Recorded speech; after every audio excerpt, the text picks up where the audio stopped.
समझ के खुदा ये अच्छे मसीही बन सके और तेरे नाम को इज्जत और जला दे। इन्हें खूब हिकमत और दनाई से भरना। मुझे भी खुदा ने हिकमत और दनाई बख्श ताकि मैं इन बच्चों को अच्छे तरीके से खुदा का कलाम में से सिखाने वाली बनूं। बड़ी हिकमत और दनाई बख्शना। आज खुदा मेरा बोलना, मेरा यहाँ पे खड़ा होना खुदा मुबारक हो। मैं इन बच्चों के लिए बायस बरकत है। एक रूहानी माँ बन के खुदा इनकी अच्छी तरबियत करने वाले बनूं। ये सब कुछ मांगते और पाते हैं यीशु के नाम से, आमीन।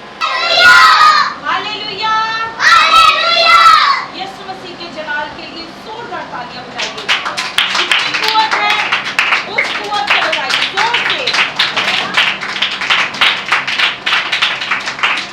स्टोरी सीखी थी, कोई बताएगा कौन सी स्टोरी हमने सुनी थी, उसके बारे में सीखा था? कौन बच्चा सुनाएगा? Very good. रूथ की स्टोरी। रूथ की स्टोरी कितने लोगों को आती है? बस दो। यशब को बॉयज में अमूमन सबको आती है, सबने ये स्टोरी सुनी है, ठीक है। और एक मैंने और काम दिया था कि बच्चों से पुराने अहदनामे की किताबों के नाम, किस किस को टोटल नाम याद है? यशब, सैरी। इसके बाद हम आपसे ये नाम सुनेंगे पुराने अहदनामे की किताबों के नाम। इससे पहले कि हम खुदा के जिंदा कलाम में से एक और स्टोरी सीखें आज अपनी नसीहत के लिए। स्टोरी का टाइटल कुछ इस तरह है। स्टोरी जो हम सीखेंगे उसमें से हम सीखेंगे कि खुदा के साथ हम किस तरह वफादार रहते हैं, और जब हम खुदा के हुक्मों को नहीं मानते, खुदा के फरमान पर नहीं चलते, जो वो हमसे चाहता है उस पर हम नहीं अमल करते, तो फिर हमारे साथ क्या क्या मुसीबतें, प्रॉब्लम्स होती हैं। लेकिन खुदा हमें उन मुसीबतों से निकालने की कुव्वत रखता है। Hallelujah, hallelujah.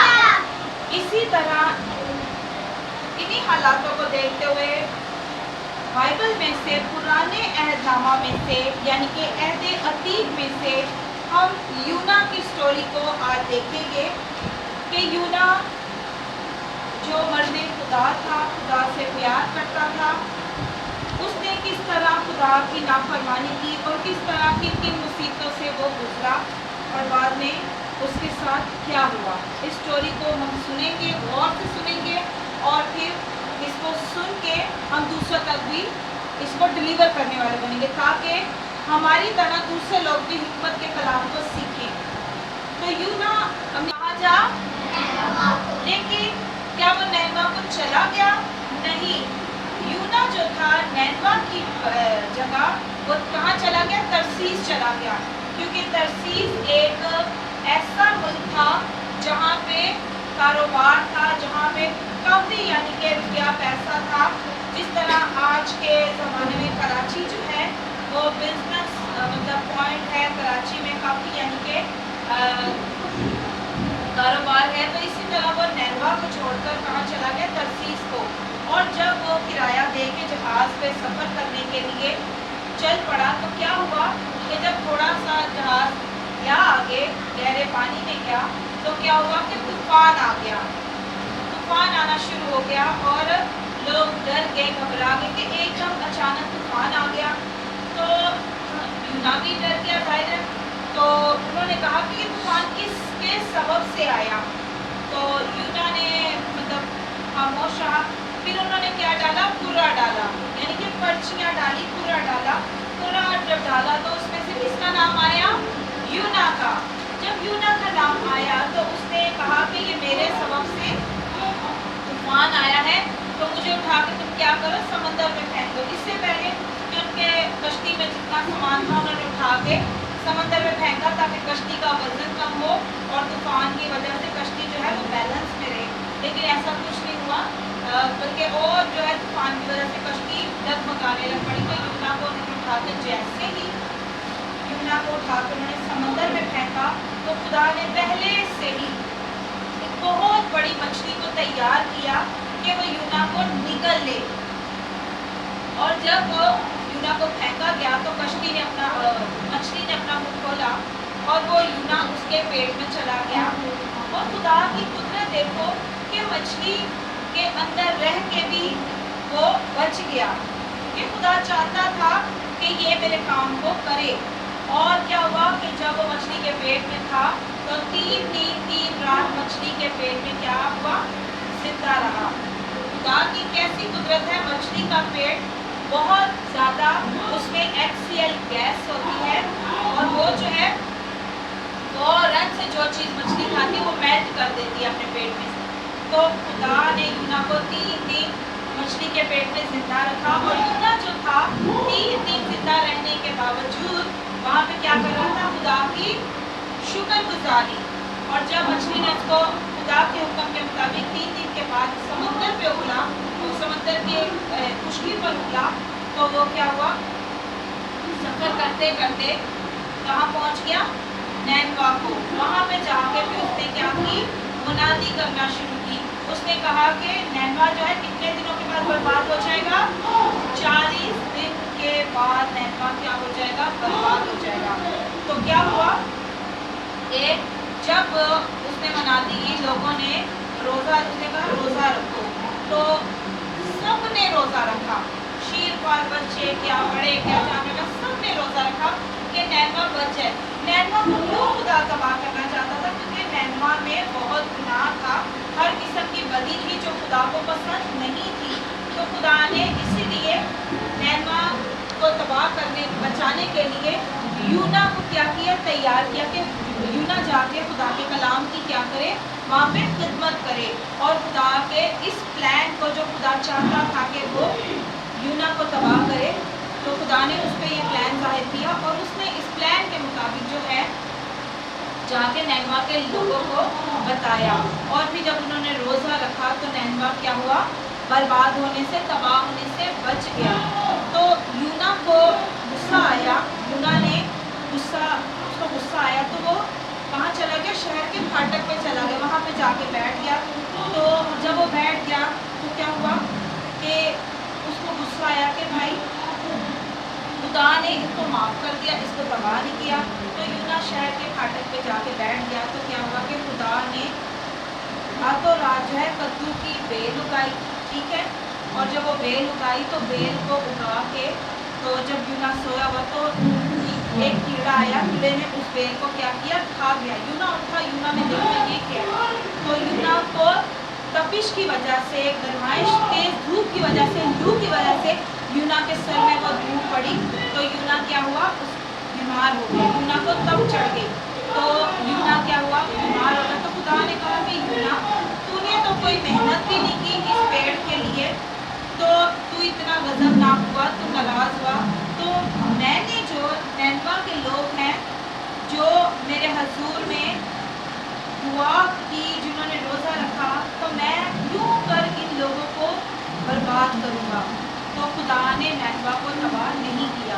तो इससे क्या यूना ने फिर क्या सीखा कि खुदा जो है हम सबों से प्यार करता है, खुदा किसी की हलाकत नहीं चाहता।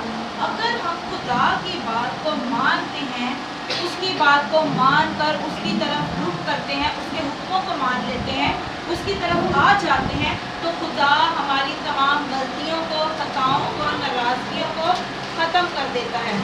खुदा शरारती को पसंद नहीं करता और ना शरारत करने वाले को पसंद करता है। खुदा चाहता है कि हम में से शरारत क्या है, निकल जाए, चाहे वो बच्चे हों, चाहे वो बड़े हों, चाहे वो बुजुर्ग हों। खुदा की नज़र में सब क्या है, इक्वल है।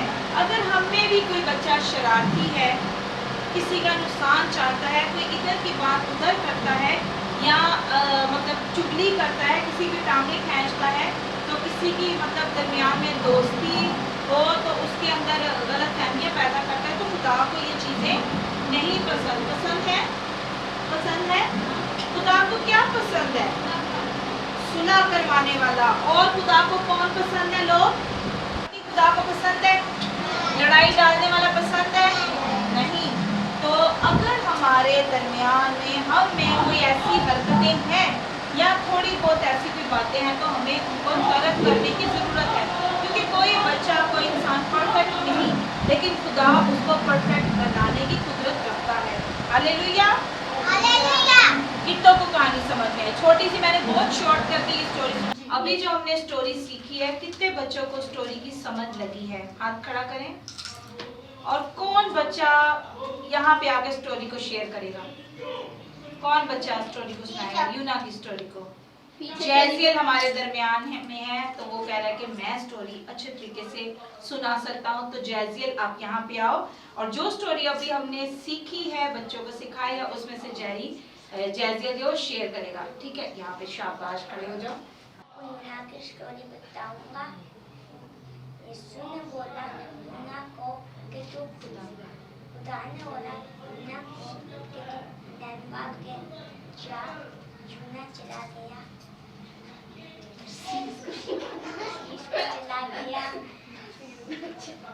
इसको चला गया और खुदा ने बड़ा सा तूफान भेज दिया और लोगों ने छुट्टी अंदर डाल दी कि किसका नाम आए। आसमान ने डाल दिया किसका नाम आए। आसमान ने डाल दिया कि शिप थोड़ी सी हल्की हो जाए, पर नहीं हुआ। यूना ने बोला कि ये सब मेरी वजह से हुआ, मुझे डाल दो के अंदर। फिर खुदा ने एक बड़ी सी मछली तैयार किया हुआ था। खुदा ने बोला कि इसे निकल जा मछली।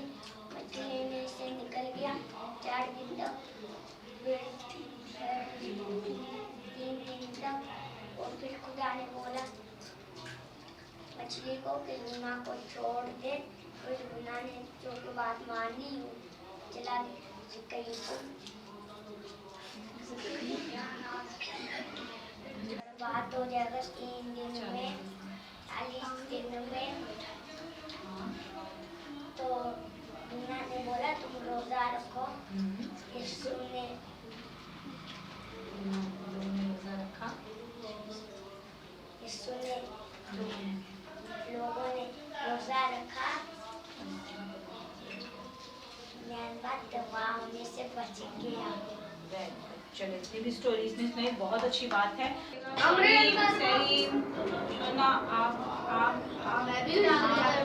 मैं भी इस दुनिया में। अभी हमारे दरमियान में यशब है। यशब नासिर वो इस स्टोरी को और ज़्यादा डिटेल में बयान करेंगे। यशब आपके सामने आएंगे और स्टोरी सुनाएंगे। My name is Yashab Nasir और आज मैं आपको यूना की स्टोरी एक्सप्लेन करूँगा। एक दफ़ा यूना नाम का एक शख्स के सपने में खुदा आया और खुदा ने यूना को हुक्म दिया कि तू नैनवा को चला जा।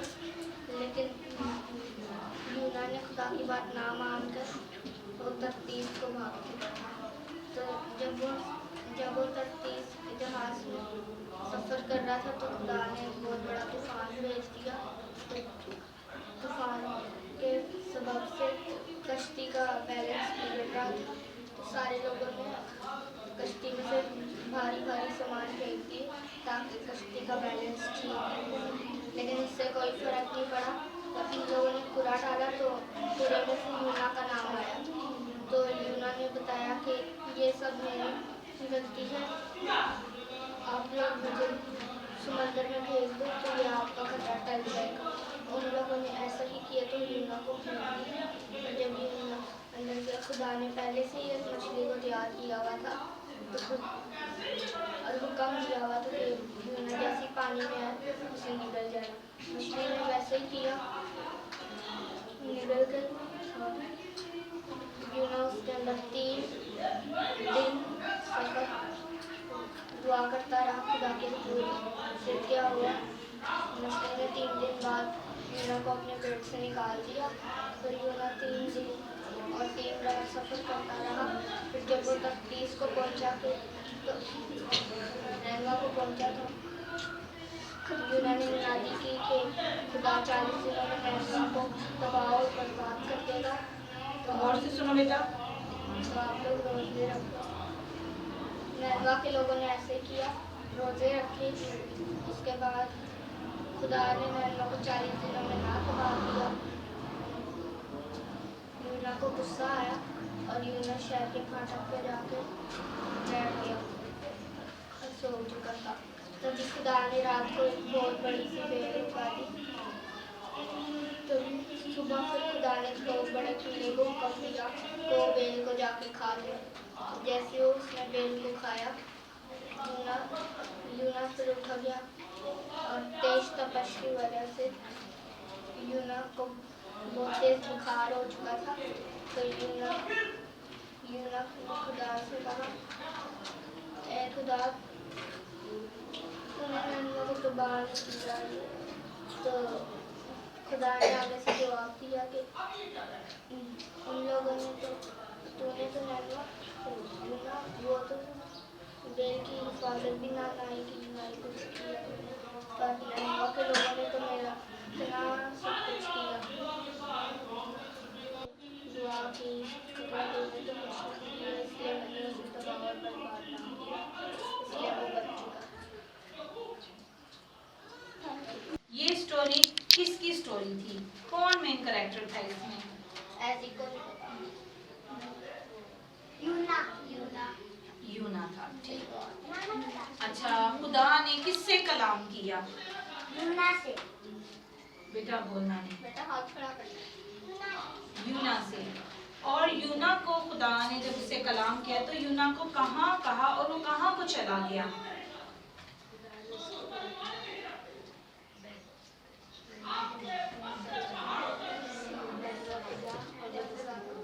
हाँ, खुदा ने कहा कि तू नैनवा को जा, और वो कहाँ भाग गया? तरसीस को।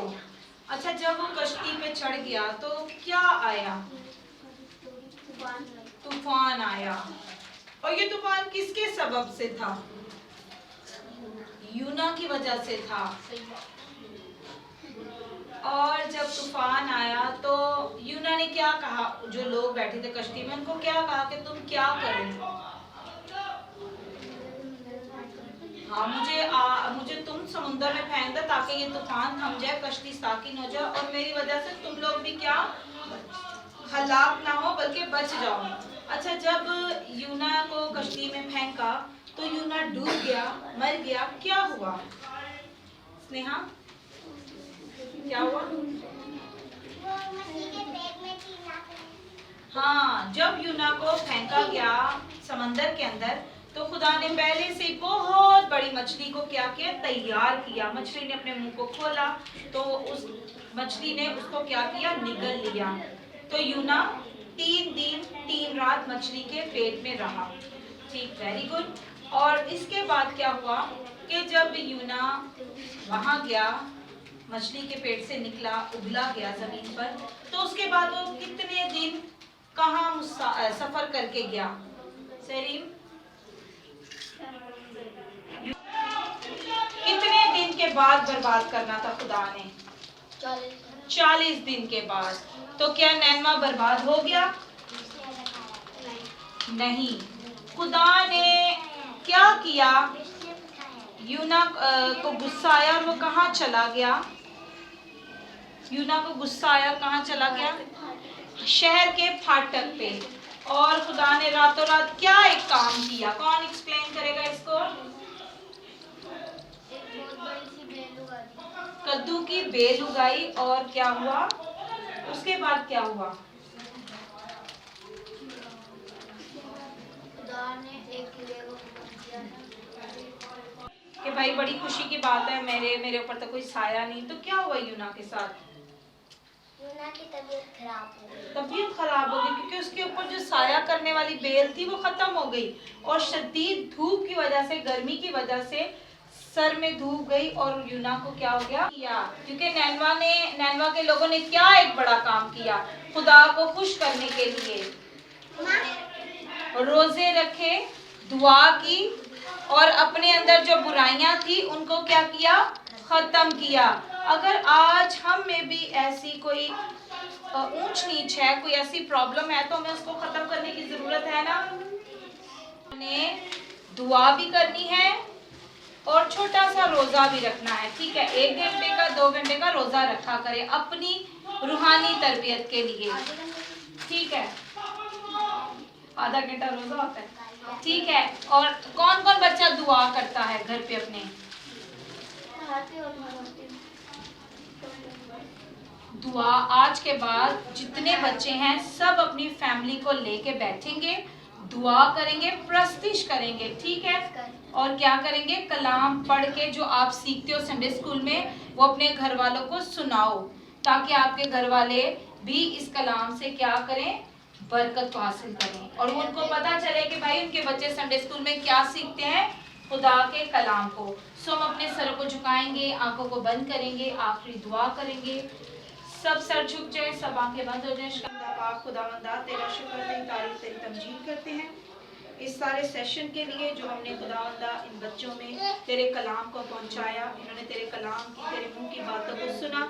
इनके बंद ज़हन यीशु के नाम से खुल जाए ताकि खुदावंदा तेरे कीमती बातों को, तेरे कीमती कलाम को अपने दिल में रखें और इसकी जुगाली करने वाले बन जाएं। खुदावंदा इन बच्चों को कसरत से इस्तेमाल करना, शेयर कर कलाम से, ताकि खुदावंदा ये अपने घराने के लिए, अपनी जिंदगियों के लिए, अपनी फैमिलीज के लिए और मसीही कौम के लिए बायस बरकत ठहरे। संडे स्कूल में कसरत से खुदावंदा तेरे कलाम के जखीरे को स्टोर करने वाले बने और अपने अंदर तेरे कलाम के स्टोर को खुदावंदा कायम रखें और तेरे नाम को इज्जत और जुदा दे। जिंदा पाक खुदावंदा मैं अपने लिए भी दुआ करती हूँ, मिस शाइना के लिए भी, और खुदावंदा कैमरामैन के लिए, अपनी टीम के लिए तेरी शुक्रगुजारी करती हूँ जो खुदावंदा इस काम को मेरे साथ मिलके करते हैं। और खुदावंद तू हमें हिकमत, दनाई और खुदावंदा हमें सेहत बख्शता है ताकि हम तेरे कलाम को शेयर करने वाले बने बच्चों में, और खुदावंदा और जिंदगियों को तेरे कलाम की खुशखबरी सुनाने वाले बने। हमें कसरत से इस्तेमाल करना और हिकमत और दनाई बख्शना ताकि हम तेरे कलाम की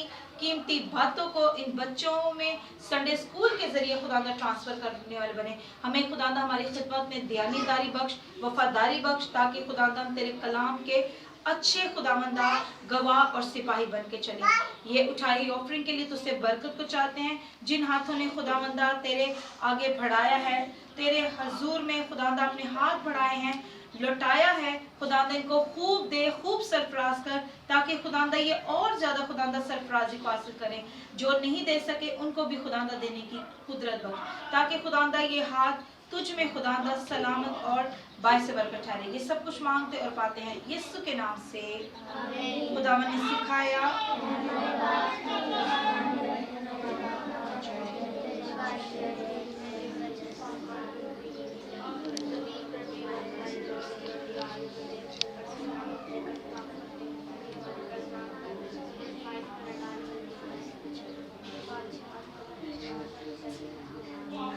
अब हमारे खुदा का फजल, खुदा बाप की मोहब्बत, पाक कृपा को तो शाकत अब से लेकर हमेशा तक इन संडे स्कूल के बच्चों के साथ, मसीही कौम के साथ, मुल्क पाकिस्तान के साथ, बनी कौम इसराइल के साथ, खुदा उनकी सलामती अब से लेकर हमेशा तक कायम होती रही।